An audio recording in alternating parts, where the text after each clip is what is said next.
그 일제강점기나 한국전쟁 당시의 혼란한 틈을 타서 우리나라 국보급 유물들이 엄청나게 많이 해외로 유출되었다는 겁니다. 그 수가 수십만 점에 이른다라는 거예요. 왕실 유물도 있고 종교 유물, 또 뭐 기타 여러 문화재 등이 수많은 이 국보급 그 유물들인데 많이 유출이 된 겁니다. 그런데 그 유물들이 유출되는 과정을 보면은 뭐 대다수가 이 치밀한 일제의 그 약탈에 의한 경우가 많지만은, 그런데 아주 어처구니 없는 그런 사례들도 많이 있었다라는 거예요. 그러니까 예를 들어서 가치를 헤아릴 수 없는 국보급 보물인데 그런 줄도 모르고 단돈 몇 달러에 넘겨버린 그런 사례들이 많이 있다라는 거예요. 몇 년 전에 여러분도 혹시 기억나십니까? 그 조선의 화가 정선이라고 있잖아요. 정선의 국보급 그 작품 21점이 그 독일에서 우리나라로 들어왔는데 영구 임대 방식으로 이제 완전 주는 건 아니고 임대 방식으로 우리나라에 들어온 것이 이제 크게 뉴스에 난 적이 있습니다. 그게 왜 정선의 그 국보급 화폭이 독일로 유출이 됐느냐? 그 일제강점기에 그 가치를 모르는 우리 조상들이죠. 그걸 그냥 헐값에 독일 사람들한테 넘겨버리는 것이죠. 여러분, 가치를 모르고 헐값에 거래하는 거, 아예 그것처럼 참 안타깝고, 그리고 뭐 심지어 통탄할 일도 없잖아요. 그런데 오늘 본문의 이야기도 그 거래한 품목만 다를 뿐이지 꼭 그와 같은 사건이 등장합니다. 이 아브라함의 시대가 가고 이제 이삭의 시대가 왔죠. 그런데 이 이삭에 대한 기록은 다른 족장들에 대한 기록보다도 아주 굉장히 그 짧은 그런 지면만 할애가 되고 있는 게 특징입니다. 어쨌든 이 이삭은 리브가와 결혼을 하는데 리브가와 결혼한 다음에 20년간이나 자녀가 없었네요.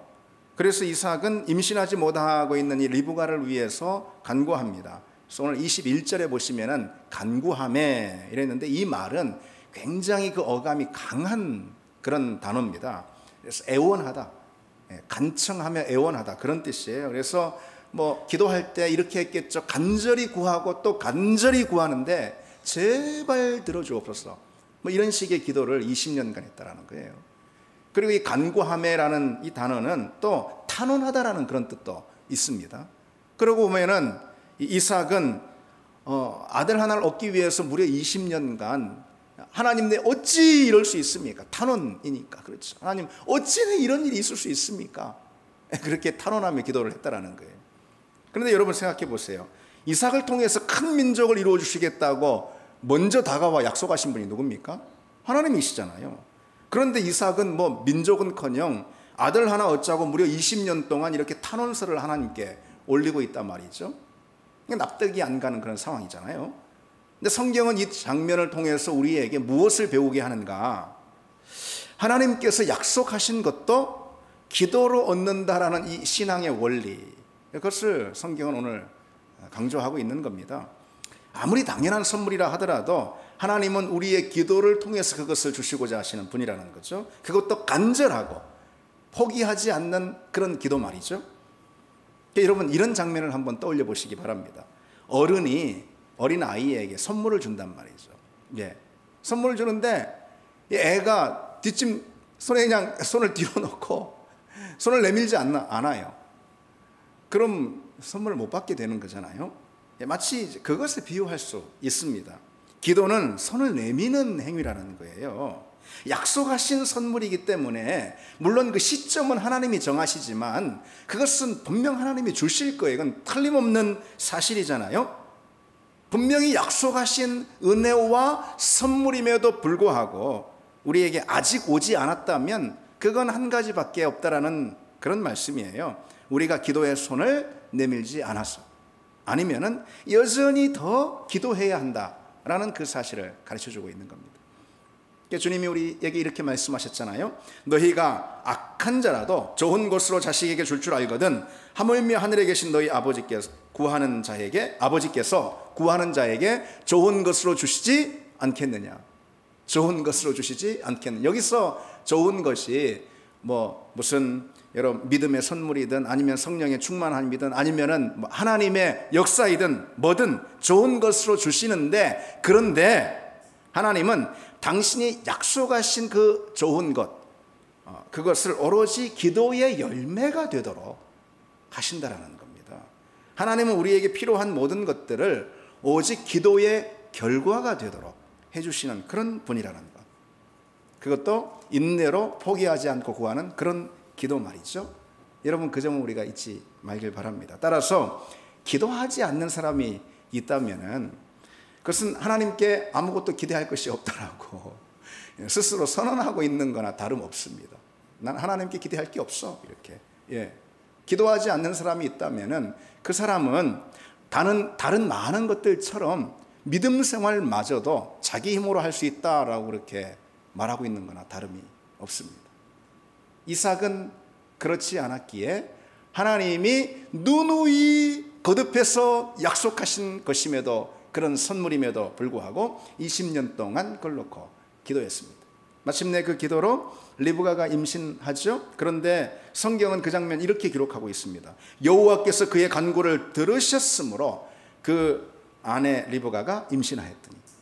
여기서 그냥 리브가가 임신하였더니 이래도 될 텐데 그렇게 하지 않고 여호와께서 그의 간구를 들으셨으므로, 이게 뭘 말해줍니까? 리브가의 임신이 다른 게 아니고 기도의 응답이다라는 것을 분명히 하는 것이죠. 여러분, 그러니 우리는 이런 신앙을 가져야 하는 것입니다. 어떤 신앙이요? 기도만이 일한다. 우리 신앙의 자리에서, 우리 인생의 자리에서 기도만이 일한다. 우리 같이 한번 해보실까요? 기도만이 일한다. 기도만이 일하게 하는 그런 우리 삶의 자리가 되길 바랍니다. 그렇게 리브가가 임신을 이제 했는데 쌍둥이란 말이죠. 두 아들이 이 태중에서 복중에서 서로 싸웁니다. 우리 교회 쌍둥이 없잖아요. 없죠. 쌍둥이를 임신한 그런 엄마가 있다면 묻고 싶은데요. 이렇게 뭐 서로 싸우는 걸 느낄 정도로 말이죠. 근데 어쨌든 리브가는 이제 그로 인해서 굉장히 괴로워하게 됩니다. 뭐 얼마나 그 안에서 치고받고 싸우는, 뭐 그럴 수 있는지 몰라도 하여튼 그 너무 괴로워가지고 내가 어찌해야 할까 하면서 하나님 앞에 그 괴로움을 가지고 토로하면서 여쭙잖아요. 그런데 놀라운 말씀을 듣게 되는 거예요. 내 복중에 두 민족이 있는데 한 민족이 다른 민족보다 강하겠고 형이 동생을 섬기리라. 이런 뜻밖의 예언의 말씀을 듣게 됩니다. 리브가는 계속해서 나중에 이제 두 아들이 난 다음에도 하나님의 그 말씀을 마음에 염두에 두지 않을 수가 없었겠죠. 마침내 에서와 야곱이 태어났고 아버지 이삭은 에서를 더 사랑하고 어머니 리브가는 또 야곱을 더 사랑하네요. 또 어찌 또 이 집은 이럴까? 그런데 뭐 이 집만의 특별하고 독특한 일은 아닌 것 같아요. 그래도 보면은 이게 굉장히 어쩌면은 보편적인 그런 일입니다. 아빠는 누굴 사랑하고 또 자식 중에서 또 뭐 누굴 또 좀 더 아끼고, 그러니까 편애가 가정에도 또 있을 수가 있는 것 같아요. 어쨌든 이삭은 에서를, 리브가는 야곱을 더 아꼈습니다. 리브가는 그 야곱을 더 아꼈는데 아마 이런 이유도 있었겠죠. 분명한 것은 하나님이 주신 그 말씀 있잖아요. 큰 자가 작은 자를 섬기리라. 이 말씀이 마음에 떠나지 않았을 거예요. 그래서 야곱을 계속 주목해 봤을 겁니다. 더욱이 성격적인 면에 있어, 기질적인 면에 있어서도요, 리브가하고 야곱은 굉장히 달랐어요. 그러니까 더 사랑하고 아꼈을 수가 있어요. 리브가는 굉장히 적극적이고 활달한 그런 성격의 사람입니다. 리브가는 밧다라람에 있을 때, 결혼하기 전이잖아요. 양떼를 마치 산의 아이들처럼 막 양떼를 치고 그랬던 사람이에요. 근데 그런 자기와는 사뭇 다르게 굉장히 조용하고 내성적이고 그리고 아주 막 치밀한 그런 성격의 소유자가 야곱이에요. 그러니까 야곱에게 아마 더 마음이 갔나 봐요. 그런가 하면은 이 아버지 이삭은 어떤 사람이죠? 이삭은요, 아브라함이 100세에 낳은 아들이잖아요. 여러분 100세에 어떻게 자랐을까? 그건 안 봐도 뭐 뻔하잖아요. 얼마나 뭐 그냥 애지중지 뭐 그냥 그렇게 컸을 거 아니겠어요? 형 이스마엘이 조금만 괴롭혀도 어머니 사라가 막 닭달같이 달려와가지고선 이삭의 편을 들어주고, 그런가 하면 한번 그런 일이 뭐 있었는데 저기 이스마엘을 막 내쫓아 버렸잖아요. 그렇게 자랐단 말이죠.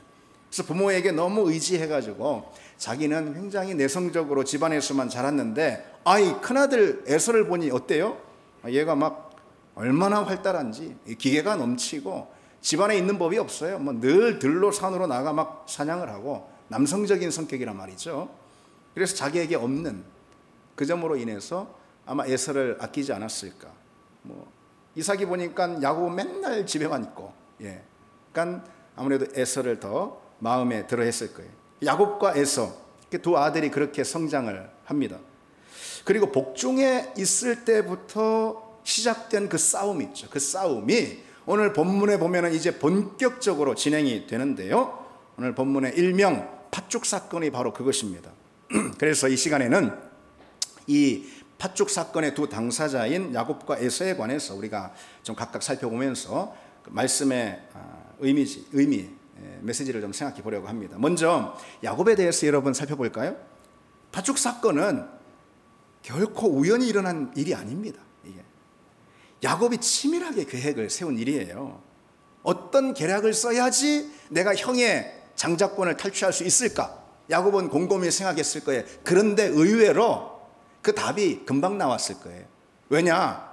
형 에서를 보니까 아주 배고프면은 못 참는 성격이거든. 그걸 야곱이 너무 잘 알고 있었어요. 배고프면 눈에 보이는 게 없어요. 그냥 참지를 못한단 말이죠. 그래서 사실 더 수월하게 이 야곱의 전략이 진행이 됐을 거예요. 무엇으로 유인할까? 답은 딱 나왔잖아요. 무엇으로 유인해요? 그리고 어떤 말을 해야 할까? 용의주도하게 이 야곱이 계획을 짭니다.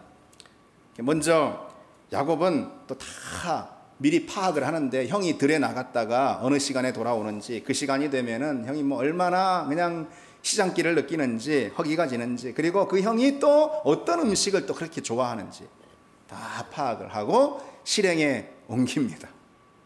에서가 안 넘어갈 수가 있겠어요? 그 함정에 영락없이 걸려들죠.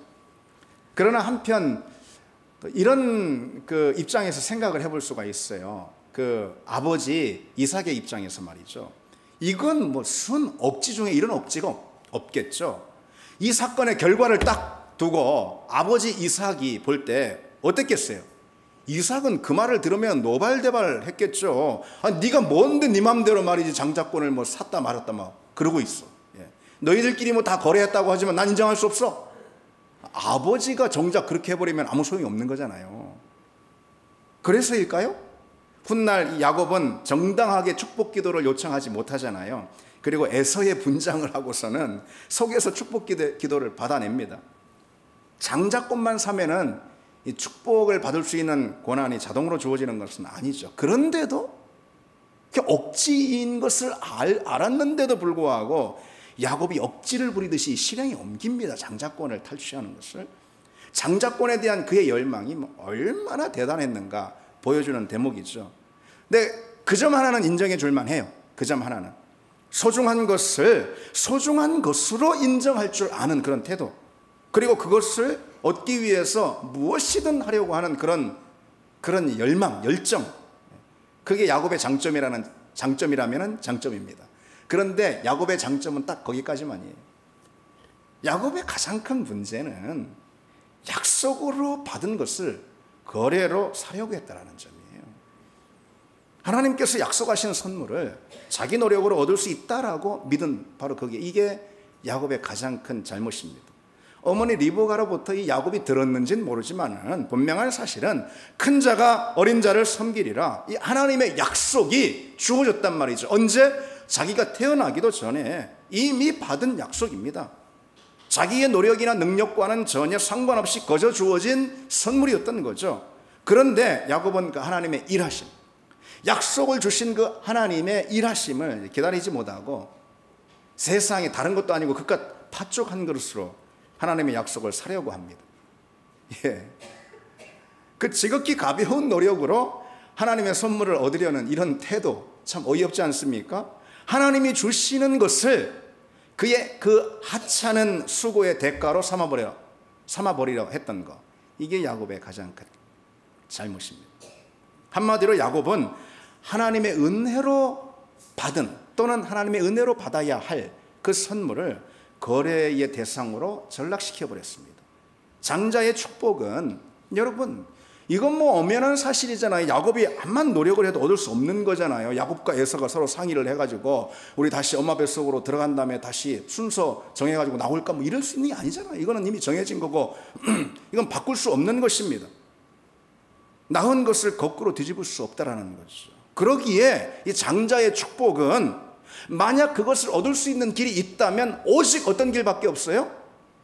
하나님이 은혜로 주시는 길밖에는 없습니다. 하나님은 다 하실 수 있는 분이니까. 설령 자신의 모든 것을 내어준다 하더라도 거래로서는 도저히 얻을 수 없는 게 장자의 축복이라는 거죠. 하나님께서 값없이 주실 것이고 이미 야곱은 그런데 중요한 사실 복중에서 그 하나님의 약속을 받았다라는 것입니다. 그리고 약속이 주어진 이상 하나님께서 실행에 옮기실 것이고 당신의 주권으로 그 약속을 이루실 거예요. 그런데 야곱은 기다리지 못하고 달랑 그것도 팥죽 한 그릇으로 가지고요 그 알량한 수고로 하나님의 그 놀라운 약속을 얻으려 하고 있습니다. 더군다나 또 교활한 잔꾀를 써가지고요 이게 말이 됩니까? 가당치 않은 일이죠. 아직 복중에 있을 때 뭐 둘 중에 누가 선하고 악하고 뭐 아직 뭐 뭔가를 한 것도 없기 때문에 전혀 정해져 있지 않는 바로 그때에 하나님은 야곱을 선택하셨다라는 거예요. 그래서 나중에 로마서 9장에 보면은 바울이 그 점을 하나님의 은혜로 강조합니다. 그리고 그 복중에서 약속을 통해서 보증으로 야곱을 선택하셨음을 말씀해 주세요. 야곱이 힘쓴다고 될 일이 아니죠. 그렇다고 야곱이 포기할 이유가 있는가? 그것도 없죠. 그러면은 야곱이 자랑할 일은 있는가? 그것도 없죠. 오직 하나님의 은혜가 일하실 것입니다. 오직 하나님의 은혜를 기다릴 뿐입니다. 그리고 그 은혜를 얻은 것으로 인해서 약속으로 이미 주어졌으니 그것으로 인해서 은혜를 노래하고 은혜를 붙들 뿐입니다. 그게 야곱이 해야 할 일이었습니다. 그런데 자기 꾀와 열심으로 얻어야 합니다. 그것은 얄팍하고 교만한 태도이기 전에 은혜를 무시하고 은혜를 거스르는 태도입니다. 그게 더 나쁜 것입니다. 여러분, 은혜가 무엇입니까?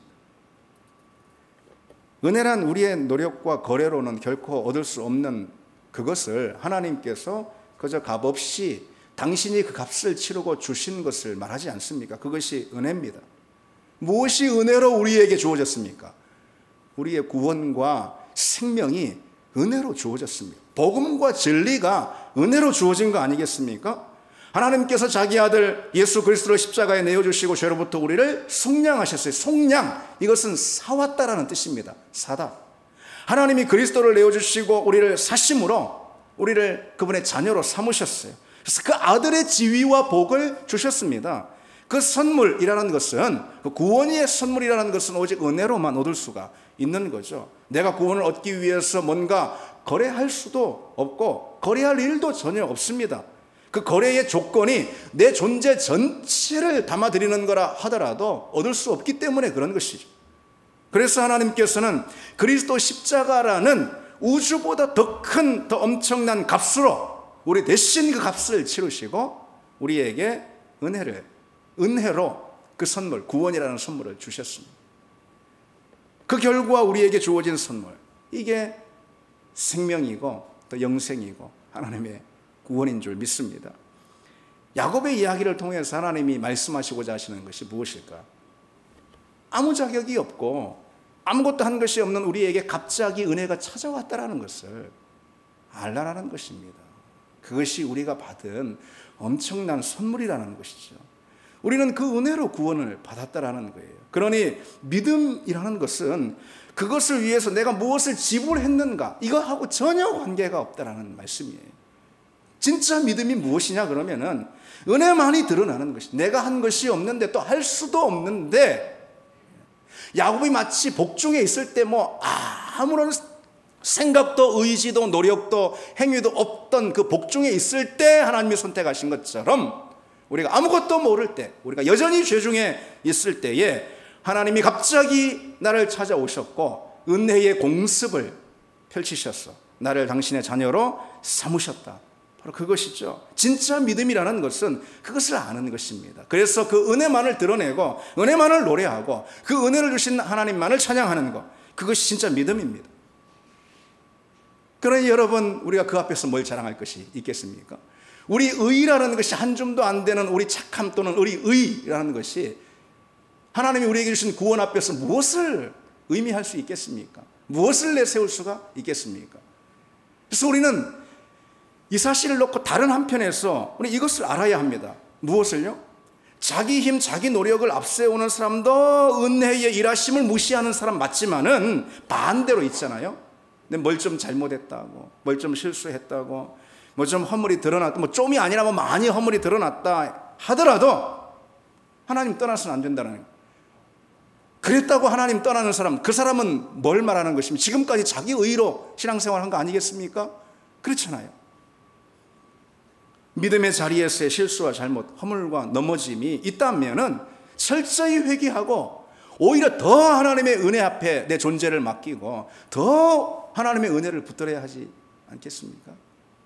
그래서 내 삶을 통해서 심지어 내 허물과 연약함을 통해서도 오히려 하나님의 은혜만이 더 크게 드러나고 더 크게 자랑이 되는 그 삶이 진정 믿음의 삶임을 믿습니다. 그래서 여러분 철저히 은혜만을 붙들고 은혜만을 드러내는 그런 복된 믿음이 되기를 바랍니다. 이제 이 팥죽 사건의 또 다른 한 인물인 에서에 대해서 한번 생각해 보겠습니다. 에서는 장자죠.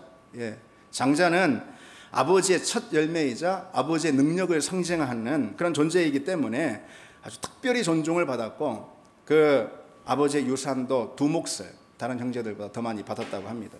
그러기에 장자권을 팔아넘긴 에서의 이런 행위는 결코 가벼이 볼 수 있는 사안이 아닙니다. 오늘 본문에 야곱이 거래를 제안했고 에서는 거래를 받아들였습니다.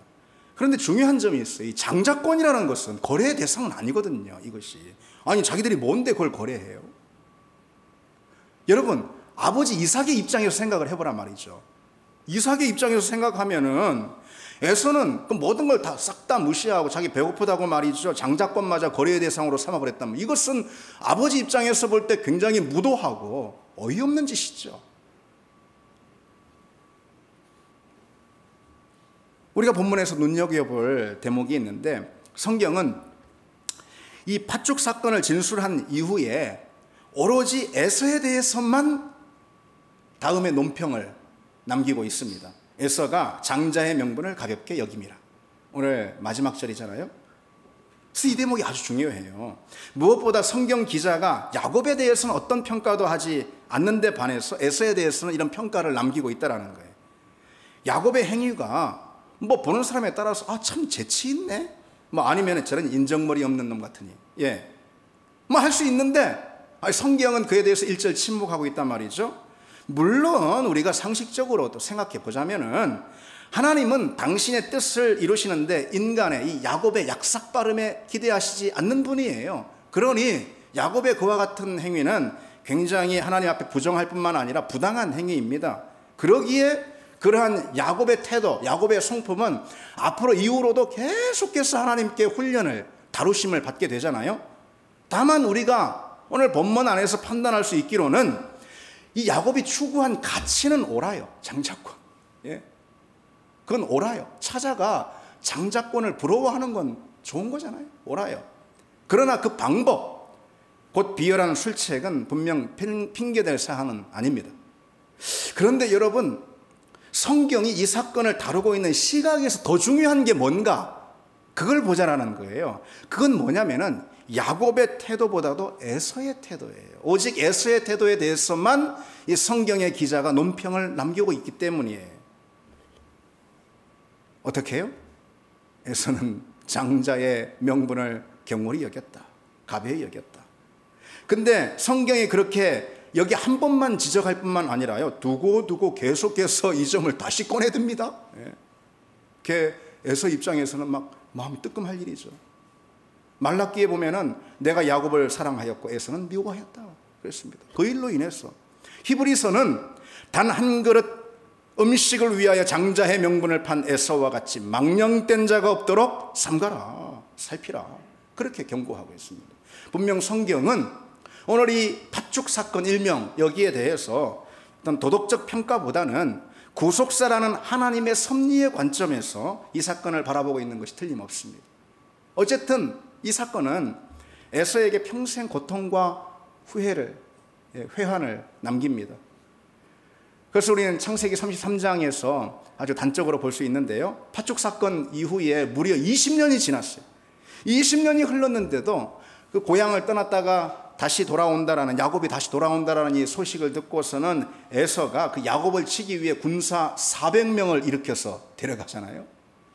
그 쓴뿌리, 이 상처, 이것이 20년이 지났는데도 이게 가시지 않은 거예요. 그럴 일을 왜 했을까? 에서는 왜 그럴 것을, 그 장자권을 파는 그 뼈아픈 실수를 그렇게 저질렀을까? 우선은요, 에서는 있잖아요, 자기 현실을 너무 과장해서 받아들이는 그런 경향이 있습니다. 그래서 그런 실수를 한 거예요. 자기 현실을 너무 과장해서 받아들여요. 본문을 보세요. 사냥을 갔다가 돌아온 에서를 묘사하고 있잖아요. 근데 29절에 에서가 심히 피곤하여, 여기 이제 피곤하여 이것은 많이 줄이고 말 그대로 곤비한 상태를 말합니다.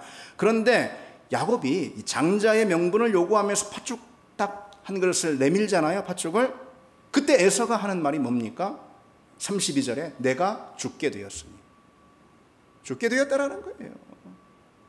그 못 먹을 수가 없다라는 거예요. 안 먹을 수가. 내가 죽을 지경이다. 아무리 그래도 이 말은 분명 과장된 말이며 틀림없습니다. 에서는 종일 사냥을 하느라 피곤하고 지친 게 분명해요. 그러나 그것을 지나치게 과장해서 지금 에서가 느끼고 있고 또 부풀려서 표현하고 있습니다. 에서는 한 끼 혹은 하루의 배고픔을 마치 뭐 그냥 죽음이 당장 임한 것처럼 엄청난 일로 확대해서 그렇게 느끼고 또 표현합니다. 여러분, 우리는 욕구와 필요에 대해서 우리 역시 굉장히 아주 과하게 반응하는 경향들이 있진 않나요? 우리 몸에, 우리 삶에 어떤 욕구 그리고 또 필요에 대해서 굉장히 과민하게 이렇게 반응하는 경향이 있습니다. 그래서 그 대표적인 표현으로 그 표현 자체를 제가 그냥 트집 잡고 있는 것은 아닌데, 우리는 배고파 죽겠어 그런 말 우리도 많이 하잖아요. 에서한테 배워가지고. 그 누구한테 배운지 모르십니까? 에서가 가르쳐 준 거예요. 힘들어 죽겠어. 배고파 죽고 힘들어 죽었으면 우리는 수백 번도 더 죽었을 것입니다. 심지어요, 심심해 죽겠어는 또 뭐예요? 심심해. 여기 죽지 않고 살 사람 아무도 없습니다. 뿐만 아니라 그런 어떤 필요나 욕구뿐 아니라요, 우리에게 있는 어떤 소원이나 바람이 있잖아요.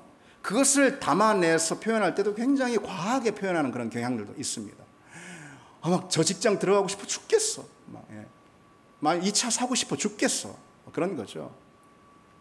그것은 여러분 분명 과하게 느끼는 것이고 지나치게 표현하는 말인 거죠. 에서는 죽게 될 정도는커녕 죽음 근처에도 가지 않았습니다. 그런데도 에서는 마치 죽을 지경이라며 과하게 받아들이고 있어요, 자기 현실을.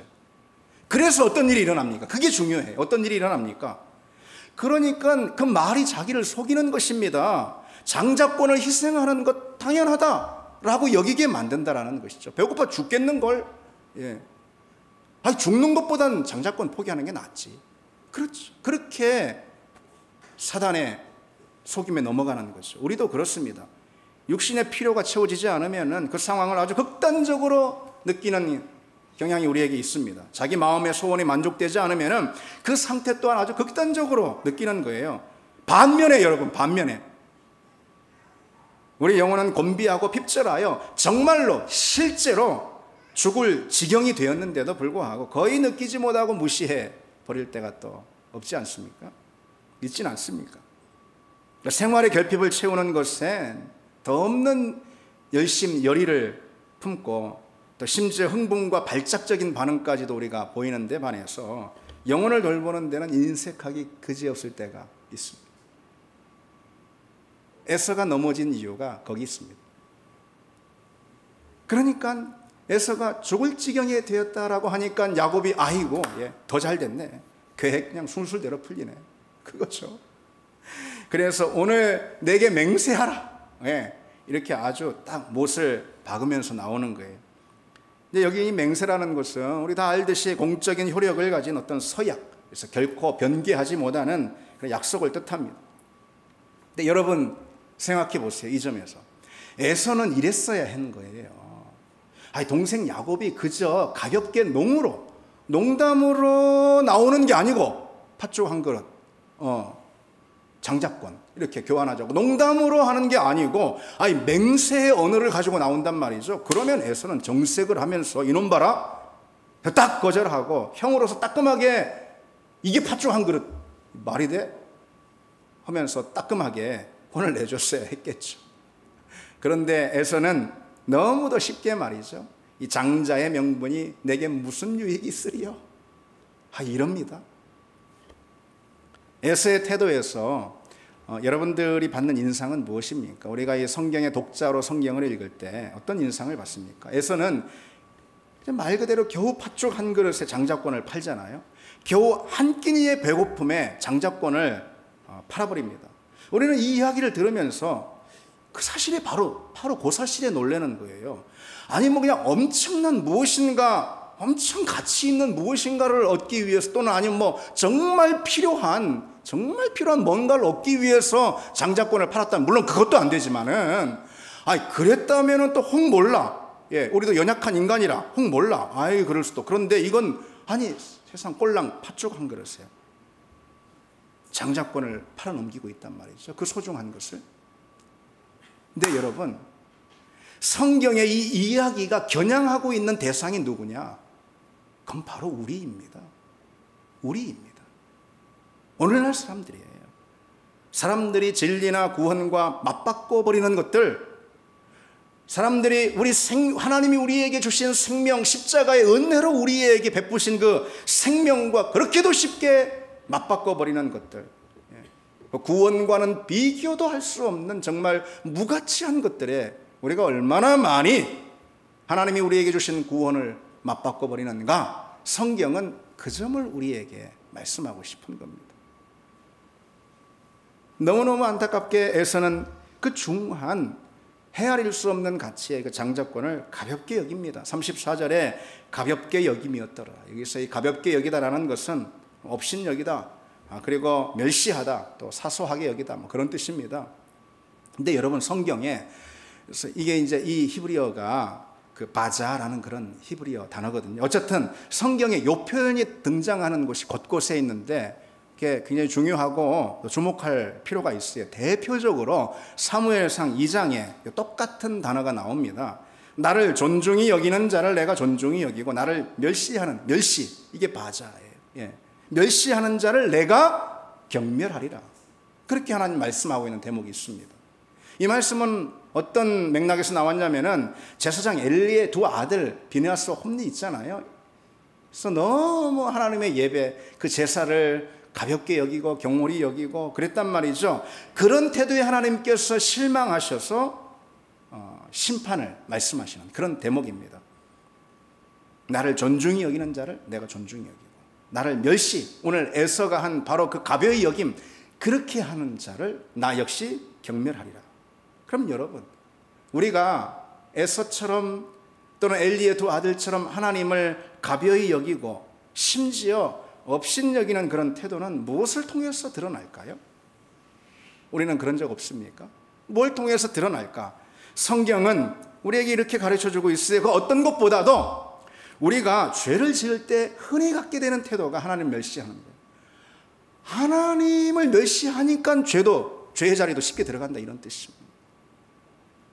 그래서 우리가 죄 지을 때 어떤 죄든 그 죄만이 문제가 아니라 그 죄로부터 우리를 건지시기 위해 자기 자신을 내어주신 예수 그리스도 십자가를 우리는 가벼이 여기는 태도라는 이 점도 기억을 해야 하겠죠. 우리가 언제 하나님을 멸시하느냐? 하나님께서 거룩히 여기시는 것들을 가볍게 여기는 때, 하나님께서는 예배를, 또는 하나님께서는 복음을, 하나님께서는 기도를, 헌신을 매우 거룩하게 여기시고 중하게 여기시는데, 우리는 예배의 자리에서 예배를 상당히 소홀히 하고 경솔히 대할 때, 우리는 기도를 가볍게 여길 때, 우리는 복음을 겉으로 들을 때, 그때 우리 마음 가운데 가지고 있는 태도, 곧 하나님을 멸시하는 태도라는 사실을 기억해야 합니다. 말씀에 순종하지 않고 진리를 무시하고 예배를 경홀히 대하고 모든 우선순위에서 하나님을 뒷전으로 밀어버리는 그런 행위들을 통해서 우리는 무수히 하나님을 업신여기고 있습니다. 그런데 여러분, 아까 말씀드렸듯이 하나님이 그런 사람들에게 나를 멸시하는 자를 내가 경멸하리라 경고하셨습니다. 하나님을 가벼이 여기는 사람은 하나님 앞에 그 영혼도 가벼이 여김을 받게 될 거예요. 그래서 우리는 늘 두렵고 떨림으로 우리 믿음의 길에서 우리가 정말 에서의 길 위에 혹 놓여 있지 않은가라는 것을 스스로 돌아봐야 합니다. 오늘 이 본문은 그렇게 경홀히 가볍게 여기고 있는 장자권을 그 에서가 어떻게 이제 그 팥죽을 먹는가, 마지막에 팥죽을 먹잖아요. 그 장면을 묘사하는데 이렇게 묘사하고 있어요. 에서가 먹으며 마시고 일어나 갔으니. 이거 뭐 어떤 부연 설명도 수식어도 없어요. 그냥 에서가 먹으며 마시고 일어나 갔으니. 에서의 행동을 상당히 퉁명스럽게 기록하고 있는데 그가 팔아버린 장자권에 대한 그의 태도만큼이나 이 에서의 행위를 성경은 아주 퉁명스럽게 기록합니다. 에서는 실컷 먹고요, 실컷 처마시고요, 아무렇지도 않은 듯이 장자권을 파는 그 엄청난 사건이 벌어졌는데 그냥 그게 뭔 대수야, 아무렇지도 않게 떠나버립니다. 자신이 지금 무슨 일을 저질렀는지도 관심이 없어요. 장자권을 판 게 뭐 이렇게 대수냐, 그저 먹고 태연히 떠납니다. 아버지 이삭이 만약에 그것을 봤다면 이건 정말 아연실색에서 자빠질 일 아니겠습니까? 그의 이런 태도는 진리를 진리로 대하지 않고 복음을 복음으로 듣지 않는 오늘날 많은 사람들, 아니 우리 자신을 비추는 거울과도 같습니다. 진리에 대해서는 별 관심이 없습니다. 먹는 게 중요하지, 팥죽이 중요하지. 그게 무슨 대수냐며 가볍게 무시해버리고 그게 뭐 밥 먹여줘? 그런 태도까지 보입니다. 여러분, 세상 사람들만 그렇습니까? 오늘 우리 역시 그 무엇과도 비교할 수 없이 존귀하고 놀라운 십자가의 은혜로 인해 우리에게 주어진 값비싼 하나님의 은혜를 그저 값싸게 아주 가벼이 치부해버리는 때가 없습니까? 은혜를 값싸게 대할 때가 언제일까? 그 독일의 유명한 신학자 디트리히 보네퍼는 은혜를 값싸게 대하는 때가 언제인지 우리에게 이렇게 가르쳐주고 있습니다. 값싼 은혜는 회개 없이도 죄를 용서하는 설교요, 인격적인 참회 없는 면죄의 확신입니다. 또한 값싼 은혜는 훈련 없이 베푸는 세례이며 순종 없는 은혜요, 십자가 없는 은혜입니다. 여러분, 은혜를 정말 은혜로 대하는 신앙은 죄에 대한 깊은 자각과 회개의 눈물을 쏟지 않을 수 없습니다. 자기 죄를 그대로 두고 여전히 살 수는 없습니다. 그것이 어떤 죄든 또는 늘상 짓는 죄든 그 죄에 대해 깊이 자각하고 하나님 앞에 눈물로 회개하지 않는다면 그 사람은 값싼 은혜, 곧 하나님이 십자가라는 우주보다도 놀랍고 큰 그 값을 치르고 우리에게 주신 은혜를 가벼이 대하는 것입니다. 값싼 은혜는 세례도 직분도 그저 바겐세일 하듯이 막 나눠주는 그런 행위에 있습니다. 은혜를 은혜로 대하는 신앙은 철저한 말씀의 훈련을 당연시 여깁니다. 당연시 여깁니다. 말씀을 기준으로 삼는 그 삶을 스스로 늘 훈련하는 그런 몸부림, 그 몸부림이야말로 은혜를 헛되이 하지 않는 사람에게서 볼 수 있는 가장 중요한 특징입니다. 또한 은혜로 대하는 신앙, 값싸지 않은 신앙이죠. 은혜를 은혜로 대하는 신앙은 자기 순종이 얼마나 늘 철저한지 돌아보는 그런 사람입니다. 내가 얼마나 철저히 순종하고 있는가. 자기 삶에 드리운 조그마한 불순종의 그림자 하나가 있더라도 그로 인해 마음 아파하고 회개하고 다시 돌이키고 자기 삶 가운데 순종의 채찍질을 계속해서 해나가는 신앙이야말로 우주보다 더 무거운 십자가의 그 은혜를 값싸게 대하지 않는 태도입니다. 그리고 무엇보다도 보네포의 의하면은 십자가 없는 은혜야말로 값상은혜다. 그러지 않았습니까? 자기 십자가를 질 줄 아는 사람이 은혜를 은혜로 대하는 사람입니다. 우리가 자기 십자가를 지는 삶과 무관하게 살 때 실은 우리가 주님의 십자가를 멸시하고 있음을 알아야 합니다. 주님의 은혜를 우리는 당연시 여기며 가벼이 여기는 태도, 그게 하나님이 우리에게 늘 맡기시는 자기 십자가를 무시하는 그 삶 가운데 있다는 거 여러분 기억하시기 바랍니다. 은혜를 은혜로 대하는, 우주보다 더 무겁고 큰 십자가의 그 은혜를 진정 값 있는 은혜로 대하는 순종의 삶, 자기 십자가의 삶이 여러분 오늘 우리의 결단이 되기를 바랍니다. 이제 말씀 맺겠습니다. 우리 성도에게 있을 수 있는 가장 끔찍한 일이 뭔가? 그건 은혜를 거래로 바꿔버리는 일입니다. 야곱처럼 말이죠. 구원의 은혜는 말 그대로 은혜로만 얻을 수가 있습니다. 그러기에 내 열이나 또는 의의가 어디 끼어들 자리가 없습니다. 그 은혜는 그리스도 십자가의 값을 치른 그런 은혜이기 때문에 그 은혜를 진정 말씀드린 대로 우주보다 더 귀하고 무거운 현실로 대하는 사람, 에서와 같지 않게, 그 사람만이 하나님의 진정한 자녀임을 믿습니다. 우리 같이 찬양 드리겠습니다.